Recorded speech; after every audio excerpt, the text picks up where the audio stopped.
మహిళా దినోత్సవం సందర్భంగా మహిళలందరికీ deputy CM Pawan Kalyan wishes చెప్పారు.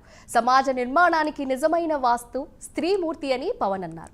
తమ కుటుంబాన్ని చక్కదిద్దడం నుంచి ప్రతి విభాగంలో మహిళామణులు తమ బాధ్యతను దిగ్విజయంగా పోషిస్తున్నారని, మహిళా దినోత్సవం సందర్భంగా శక్తి స్వరూపిణి అయిన ప్రతి స్త్రీమూర్తికి మనస్ఫూర్తిగా విషెస్ చెబుతున్నానని పవన్ ఓ లేఖ విడుదల చేశారు. మహిళలకు రాష్ట్ర ప్రభుత్వం అండగా నిలుస్తుందన్నారు. స్త్రీ సంక్షేమం కోసం నూతన ఆలోచనలు చేస్తున్న ప్రధాని మోదీ, కేంద్ర మంత్రి నిర్మలా సీతారామన్ కు ధన్యవాదాలు తెలిపారు. మహిళల రక్షణ, సంక్షేమం తమ బాధ్యతని డిప్యూటీ సీఎం పవన్ అన్నారు.